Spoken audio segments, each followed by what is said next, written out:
Men, episode 49. Welcome to KnowledgeForMen.com, where boys turn into men, where men turn into leaders, into lions, the ferocious few who stand strong, a place where you grow to become the man you were born to be. It's time to take massive action towards the life you want. Get the health, get the relationships, business, and career you've always dreamed of.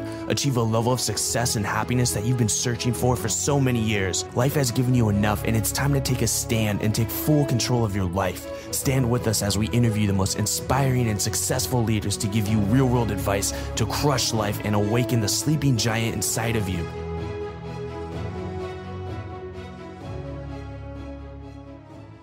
This episode is brought to you by Squarespace. Basically, it's everything you need to create an exceptional website. It's an all-in-one platform that makes it fast and easy to create your own professional website, blog, e-commerce store, or even online portfolio.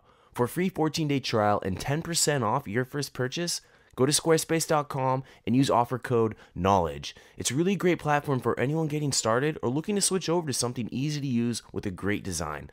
Again, that's offer code KNOWLEDGE for a free 14-day trial and 10% off. All right, guys, I'm here with Matt Theriault, a real estate investor, author, podcaster, entrepreneur, and coach. He shows people how to invest in real estate so they can achieve financial freedom. He shows people how to start over and begin a new life setting goals and objectives so they can create wealth and live life to the fullest. Matt, I'm happy to have you on the show. Thank you very much, Andrew, for having me. All right, let's roll in with a favorite success quote of yours, Matt, and why. Travel as far as you can see, and when you get there, you'll see further. That is something I wish I would have heard that in high school and used it my entire life, but it's certainly been one of my mantras here in the last 5 or 6 years or so. And what that really says is, Martin Luther King also has a version of that saying that you don't need to see the whole staircase before taking the first step. And I just look at that as you don't need to know it all before you get started. And you can't steer a parked car. And once you start traveling, you start to learn things that, you wouldn't have known unless you made that travel. And those lessons that you learn while you're traveling, I think, are more impactful to your results than if you tried to learn everything from a book or go to a seminar and learn it all first. Yeah, right. You've got to take the first step. And I like the analogy of you can't steer a parked car. And I think that's where so many guys get caught up. I mean, there's just so much content available online, so many great books to read, so many resources available in almost just every niche imaginable. Right. You can really spend years educating yourself, just really years educating yourself without really making any significant progress. Mm-hmm. Indeed. All right, and Matt, let's now jump into your story. Let's learn more about yourself and share your journey with the audience. Sure. Well, when I got out of the Marine Corps, I spent the next 13, 14 years of my life in the music business, pursuing my passion, living my dreams. Life was coming very easy for me, and it did for quite a while. And then this thing called the digital download came along and basically turned the whole music industry upside down. And I had this basic formula that was very profitable formula every time I released an album. And I kept working that formula over and over again and throwing more and more money at it as it was becoming less and less effective. And I just kind of woke up one day and was like, wow, I don't know if I can release another one. I've driven the whole thing into the ground and I'm out of money.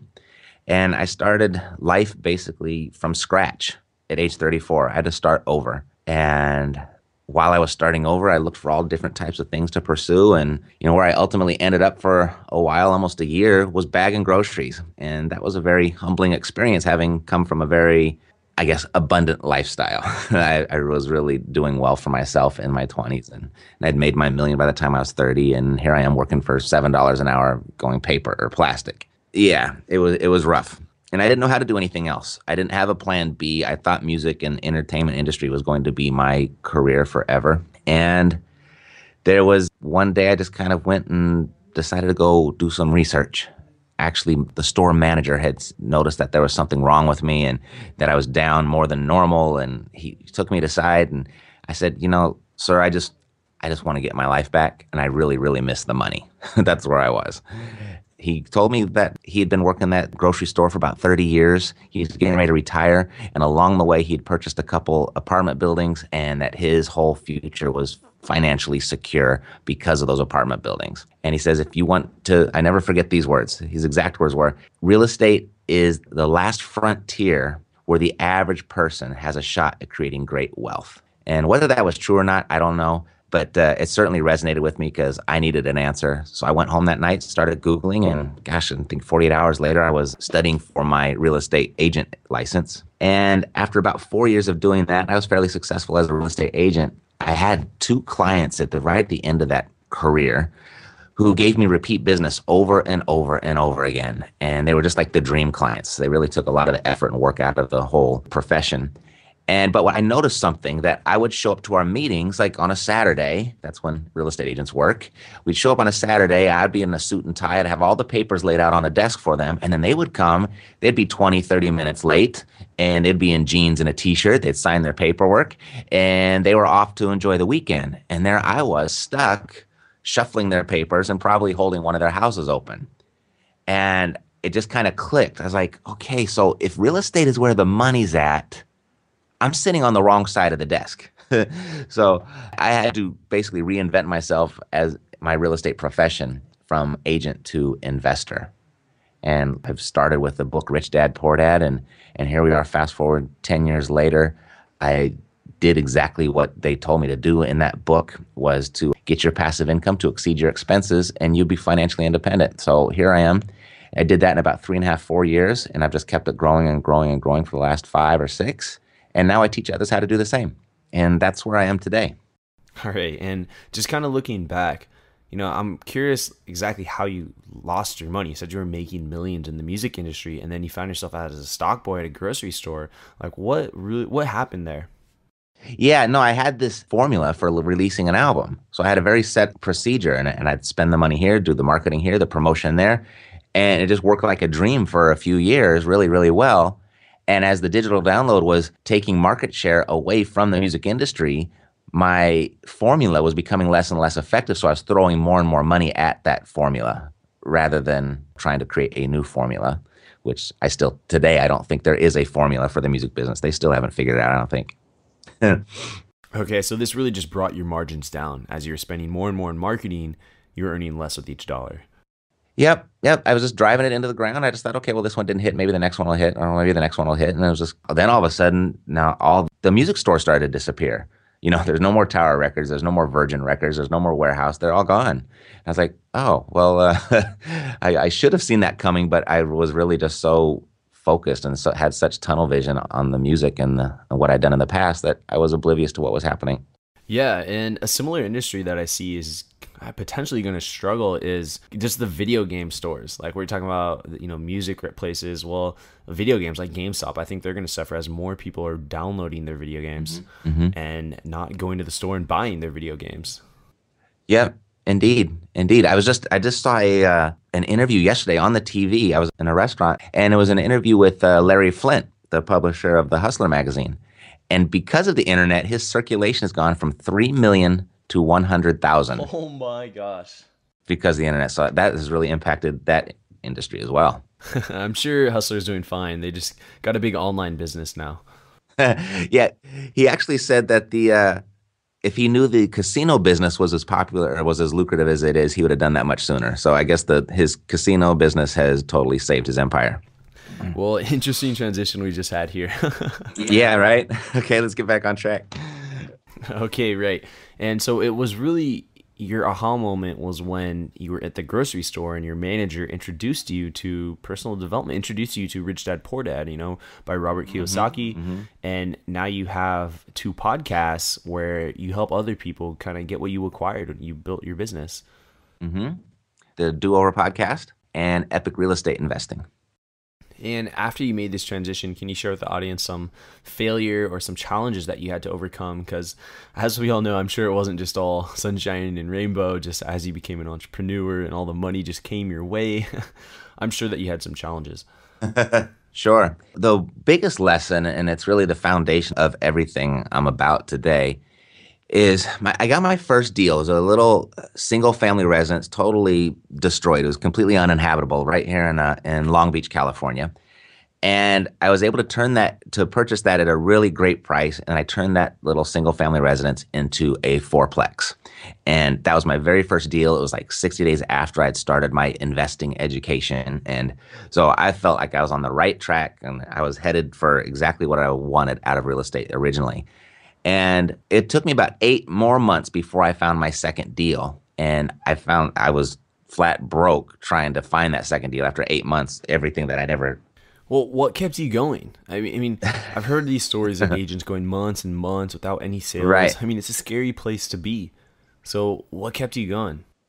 Well, Andrew, I had so much time invested. Probably what contributed to my failure in the music business contributed to my success in real estate.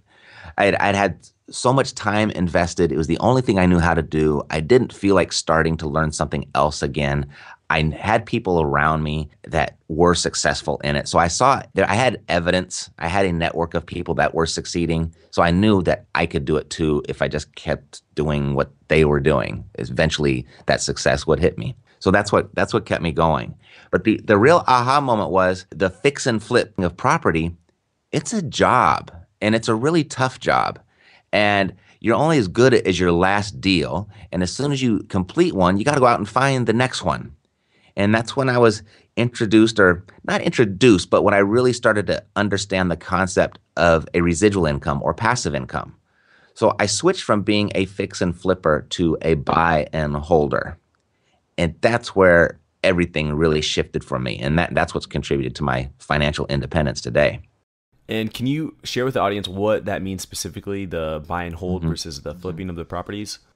Sure. So if you're going to fix and flip, that's you buy a house, you fix it up, you sell it, and you collect your profit. You're done. Now you got to go find another house to do that with. The buy and hold is where you buy a property. You probably have to fix it up if you got a good deal. It's going to need some repair. But then you put a tenant in place, and then they pay you rent. And then you take that rent and you pay the expenses of the property, and you get to keep what's left over. And we call that in real estate, we call it cash flow. And one thing I really noticed was that something backwards about the way we're all taught about finances. We're taught to work, save, to hopefully build up a large enough pile of money to where it will create a residual income for us off the interest somewhere in retirement. So hit 62, 65 years old.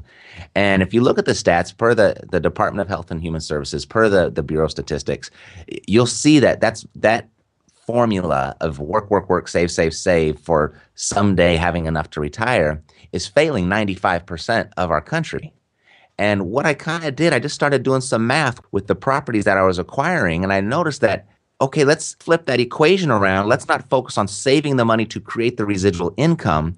Let's focus on creating the residual income to make the money. And I completed or accomplished in 3.5 to 4 years financial independence. I did that in 4 years, what 95% of our country can't do and is not doing working for 40 years. So that was a huge aha moment, understanding the difference between cash and cash flow, with the difference between making piles of money and making streams of money. And at the same time, you're getting your cash flows, but with that money, you're paying your mortgage. So you're actually building equity in the homes that you're investing in. And from there, if you need piles of cash, you can just go ahead and sell one of those properties and you're going to have that pile of cash. Indeed. I mean, you can go deeper and deeper into that because real estate's got so many profit centers on it. I mean, just even the tax deductions alone. I mean, I paid 0 taxes last year, and I made a healthy 6-figure income. So it's like, how do you do that? Well, real estate allows you to do that. It's right there in the tax code. So if you buy real estate, you get all kinds of other benefits. So I eliminated, not only have I created this great residual income, I've eliminated my biggest expense in life. And that's everyone's biggest expense of life is taxes. Wow. And so how you got to financial freedom was for you is you started buying these homes and you started renting them out and building that cash flow. So you must have like maybe dozens or so homes that you're renting out, and then you have, I mean, that's for some people that might sound like, whoa, now I have to manage all that. That's really stressful. I have to collect. I have to scan that. But you probably hire a property manager, or how do you manage that so you are free as much as possible from that business? Totally. I do have property manager. I own over 200 units now, so there's no way I could manage those. So I have property managers managing all of those units. I'm in 6 different markets now, geographic regions of the United States. And I've got 13 property managers working for me. And I just hired somebody 4 months ago to manage my property managers. So that's how I've done it. But it's so you have like a CEO of the exactly of the property exactly. managers. So it just starts. It sounds like a lot. Sounds overwhelming, and But if you just start one property at a time and you just keep on doing it, it's not that big of a deal.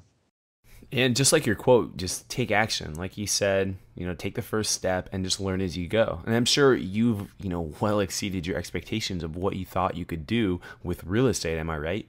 Oh, totally, totally. And now it's just to a point where, because I've done so many deals with so many different people. See, the way real estate works is that there's so many people involved in one transaction, and so many people in that transaction are compensated for the transaction, but they don't get compensated unless the transaction actually closes, unless it actually, is executed. And so when you do that much volume of business, everyone that's involved is like, well, if they've come across a lead, that they want to give it to the person that they know that can close it. So right now it's just, the leads just come to me on a daily basis, and I just kind of choose what I want and what I don't. It's really, I could have never, ever envisioned this for myself when I got started, ever. But you learn so much in the journey. As long as you keep traveling, you learn stuff that you would have never even known that you're going to learn, and you get all these indirect benefits that you never thought could happen. It's like you create your own luck in that sense. And what are the biggest lessons that you've learned on this journey since you've obtained financial freedom? The biggest lesson, and is actually probably my most recent lesson, I would consider it the biggest lesson, was delegating and hiring people. It took so long to hire people because I didn't think I could afford it. I couldn't afford to pay somebody else. As I was sitting here struggling with my own expenses, different parts of my life, how was I going to add another person and have to pay them and be responsible for them and their life and their family? And that just scared me. It terrified me. But as I look back now, the progress that we've just made in this last 6 months, we brought on 6 new people now. I've got 6 full people on payroll. I look back, I was like, you can't afford not to hire people if wealth creation is going to be an aspiration of yours. So delegating and hiring. And I'm glad you brought that up. I was at a conference here, an entrepreneur summit here in San Diego, and I remember one of the guys speaking, one of the keynote speakers said, it was really powerful. If you don't have an assistant, you are an assistant. Indeed. And just the internet is so awesome now. I mean, the way that you can work virtual assistants into your business is, if you had to write something, and whatever it was, if you just had to write a letter or something, and you can find a virtual assistant to write that letter for you for $12 an hour. And you look at that as like, okay, if I write this letter, that means I'm working for $12 an hour. So it's kind of feeds into like, if you don't have an assistant, you are one. And I just started looking at that like, well, I can get this done for $5 an hour, $12 an hour. I wouldn't do it for $12 an hour, but there's somebody else that will do it for that. And not to mention someone who has more experience. It's what they do. They've been doing this for a while. Yeah. And typically someone who enjoys it. So why not? You got Elance or Odesk. Okay, and so now, Matt, what's your key piece of advice for the guys listening who are interested in starting to invest in real estate? And, a lot of people have read those books, Rich Dad, Poor Dad, but they haven't taken that first step. So what kind of advice do you have for those guys interested in starting to invest in real estate? It's either you're going to make a full-time job out of it, it's going to be your focus, and that's what you do, or recognize that it is a full-time job, and if you don't have the time for it, hire somebody else to do it for you. That would be my key piece. A lot of people go into real estate thinking, I need to make some money. I'm just going to go flip a couple houses to help pay the bills, and I'll go back with my regular life. And anytime they feel short on money, they feel like they can just go out and easily flip a house.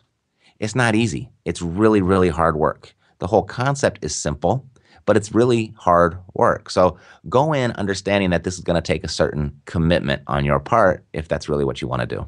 Yeah, just like anything. I mean, even this podcast, I couldn't just do it 10, 20 episodes or do an episode, once a month when I feel like it. It's like, I got to do it all the time. I got to be on the spot. I do Monday mornings and Wednesday mornings, and I haven't missed a beat. And I continue to do that. You got to stay consistent, and you got to fully commit. Absolutely. Anything worthwhile is going to take effort. Well, when you have, Robert Kiyosaki writes Rich Dad Poor Dad, it makes it sound so simple. He does. The great thing about his book was that it shows people another way. There's another way to create your wealth other than the way that we've all been taught to. But the bad thing about it is that it renders anyone that reads that book pretty much renders them certifiably unemployable, but it's really short on the how-to. It's great on the concept and the theory and awakening your consciousness that there's another way to go about creating money. But then it kind of lets you down because you're all excited at the end of the book and they didn't really tell you how to do it. But awesome book.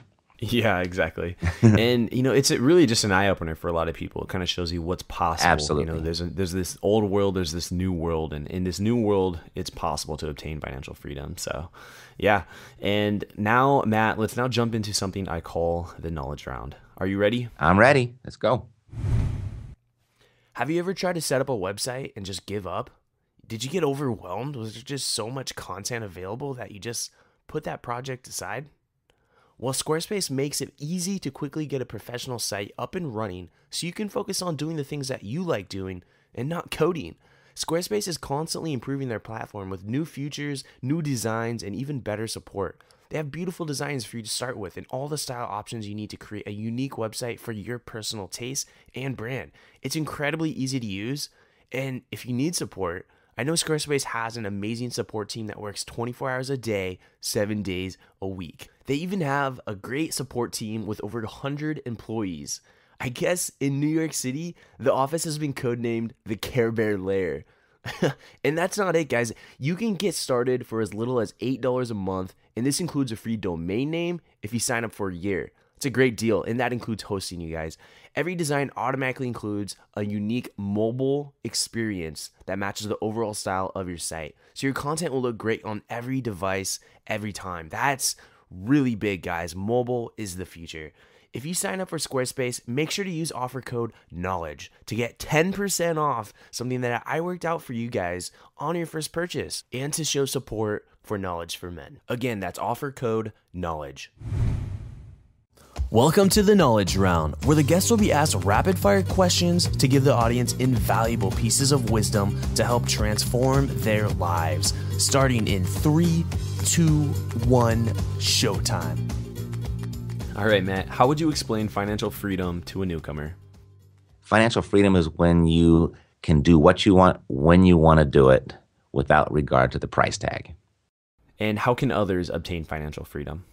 In its simplest form, take your focus off of making money and place your focus on making streams of money. And on your journey, what was really holding you back from obtaining financial freedom? An example in my life of how it was actually done. And Matt, what's the best advice you've ever received from a mentor? Do what you do best and hire out for the rest.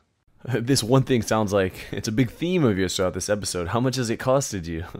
Yeah, it's huge. No, it's how much has it made me. I really thought that it was going to cost me, that I couldn't afford to hire people.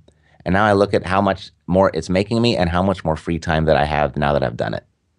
And when you're hiring people, you're probably finding that, you're getting people that are really passionate about what they're doing and they're experts in what they're doing. Absolutely. I just hired a sales manager to handle all of my leads. He calls back every single lead. And the sales manager he left his company and was managing a sales force of 40 people across the country. He absolutely loves this, and he's so much better at it than I am. And his conversion rate is so much greater than what mine was the last few years of doing all that work myself. He's absolutely paying for himself and then some, and I get a ton more free time. So it's awesome. That's great to hear, Matt. And let's now jump into what are some of your most influential books and why? Very good. Awaken the Giant Within by Tony Robbins I read that once a year. And it's a different book every single time I read it because it's really transformational. I'm a different person each time I read it. So that's definitely number one. The other one would be absolutely Rich Dad, Poor Dad. I just think of where my life would have been if I had, they took out Catcher in the Rye in high school and replaced it with Rich Dad, Poor Dad. My life would have been totally different. Totally different. A lot of dropouts. Absolutely. Absolutely. And 4-Hour Workweek rocked. That changed my world. That opened myself up to creating an online business as well and being able to hire other people to make it for you. I realized I didn't have to do everything myself from that book. So those would be my top three, but I think all three of those are absolutely incomplete without the book by Jeff Olson, The Slight Edge. I think that is the perfect companion book for any other book of any other how-to book. So The Slight Edge, all three of those books are great, but The Slight Edge, all three of those are incomplete without that one. I'm writing that down right now. I'll have to check that out. It's very rare that I hear a guest mention a book and I haven't heard of it or know someone who's recommended it to me or I have personally read it. So, I'm going to get on this one. Yeah, it's a life changer. It's a life changer. All right. And Matt, what's one action one person can take right now that would get them closer towards reaching financial freedom? Perfect. Start being intentional about creating your network, about creating your environment. Be intentional about that. The one actual action step, I think, whatever it is that you aspire to do or aspire to be, if you go to meetup.com, meetup.com, and search there is a group of people that are doing exactly what you want to do. And I think one's environment is so important to their success. And the reason being is peer pressure. We all remember it in high school where we all did something stupid because everybody else was doing it. Peer pressure, it works the other way as well. It works as negative. You hang around bad people, you will do bad things. If you hang around good people, you will do good things. And when you surround yourself, you're intentional about creating that network and surround yourself with a bunch of doers. At some point, you're going to look around and you're like, wow, I'm the only person not doing. And that peer pressure, that's just the way humans are wired. And that environment will impact you in a positive way. So be intentional about creating your environment. I think meetup.com is a great place to start. It might not be the end all be all, but it's a great starting point. And if you don't know what it is, it's a social network, but where people meet online, but then they also meet offline face to face locally. And I'll second that. Meetup.com, for me, played a pivotal role into where I am now. Like, when I was in a full-time job, a corporate job, I was going to meetups like crazy, just kind of immersing myself in different environments, putting myself in real estate groups, internet marketing groups, entrepreneur groups, business networking groups, young socials groups, alumni groups, just really going out there. So yeah, meetup.com, you can use it for business. You can use it for social events, like if you're trying to go hiking, surfing, drinking, whatever you want to do. So get on meetup.com, check it out. And Absolutely. Absolutely. I think it's a great tool. And now, Matt, a scenario for you. Imagine you had 60 seconds with your 20-year-old self. Mm-hmm. What would you tell him to do and what would you tell him not to do? Well, very much, I think what we've discussed here, but one thing that I would add to that, definitely the cash versus cash flow conversation. I would definitely have that conversation. Would you slap him? Would you slap him and be like, hey? Yeah, maybe. You gotta understand this. Listen to me. Because I mean, it sounds like you and I probably have read a lot of the same stuff and are fans of the same people and the same ideas and concepts. But I went through probably my first 20 years of adulthood really being impressed with what I knew how to do. And what I could recite Tony Robbins' book almost cover to cover anytime that I wanted to. But I say just in these last 5 or 6 years, when I actually started to apply what I knew, that was the big difference. And now I actually read Tony's book and I go, okay, I go do it. That whole thing, travel as far as you can see, and when you get there, you can see further. I have so much faith in that concept right now, and it produces things so much bigger for myself than I imagined when I took the first step. Can you say that quote one more time? That was good. Sure. Travel as far as you can see, and when you get there, you will see further. It's so worked for me, and it just keeps on producing miracles in my life. And now I do everything that way. Well, yeah, it's always interesting to see how guests answer that question. They just be like, yeah, I'd punch him in the face, trying to wake him up somehow. Yeah. And getting a little deep now, I haven't asked this question in a while, but if you had to write your obituary today, what would it say? Oh, wow. Wow. That might take some preparation. I would say, wow, it's such a long list. International businessman passes away, leaves his fortune to the poor, broke, and lonely. I don't know, Andrew. That's a tough one. I'd have to think about that. All right. Well, okay. We'll just go even deeper then. All right. All right. What's your philosophy on life, Matt? I've said it a couple times. It's very much my life's mantra. When you ask me what a success quote up front, I know exactly what to say. Is travel as far as you can see. When you get there, you'll see further. And the other part of that is to be 100% yourself. And that's very much that could be very, very difficult for many people. It's very difficult for me as well. But once I started to just be myself and accepting of myself and stop filtering myself, stop pretending, stop trying to be somebody else, or is when real magnificence hit my life. So be yourself. And this brings up a really popular quote by Oscar Wilde: "Be yourself because everyone else is already taken." And if you really take a second to think about that, you are you for a reason. And just like Matt says, just be you and things will get easier. All right. And now, Matt, we're coming to a close here. So do you have any last parting piece of guidance or final words of wisdom for all the listeners today? Yes. Whatever it is that you want to do, definitely be intentional about creating your environment and creating your network. But to take it a step further within that network, look for a mentor, look for a role model. Because if there's somebody out there that has what you want or is doing what you're doing, the biggest shortcut is to mimic them, to find out what they're doing and do it yourself. And you too will eventually have what they have. Yeah, that popular Jim Rohn quote, "You're the average of the 5 people you surround yourself with." Yeah, I've heard it so many times. I try not to say it. I try to say it in different ways. Yeah. Because it's been said so many times. I think a lot of people ignore its actual power. It's kind of it's a sad thing about cliches is they lose their power. But there is so much power in that one. It's unbelievable. Absolutely. And now, Matt, what's exciting you today? What's getting you out of bed in the morning? Well, I'm really excited that I've got a whole lot more free time starting here in 2014. And I'm getting to I put on the calendar for tomorrow, I'm spending all day on a Tuesday, all day with my son, my 2.5-year-old son. And he's 2.5 years old, and I haven't done that since he's been born. So that's got me super excited today. I'm happy for you. I mean, you put in the work, and now you're kind of enjoying that with your son, and I respect that a lot. Indeed. All right, Matt, go ahead and give yourself a plug so all the listeners can get in contact with you. Sure. If anything that I've said that has resonated with you, since you're listening to a podcast, that'd probably be the best place to start. So I have 2 podcasts, Do Over. That's more of a personal development podcast. And then if real estate is something that you would want to see whether it makes sense for you or not, Epic Real Estate Investing is my real estate podcast.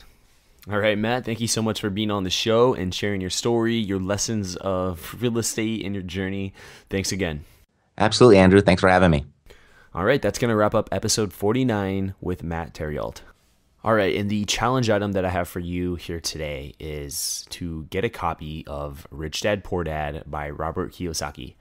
Okay, and so I'm actually going to give you a free audio copy if you are interested. You can go to kfmbook.com, and this is actually a link to an Audible, and this is actually an affiliate, so this will just support Knowledge for Men, and I'd appreciate if you would use this link, kfmbook.com, and pick up Rich Dad Poor Dad by Robert Kiyosaki. If you haven't read it, you need to read it more so than anything that you're doing. It's that important.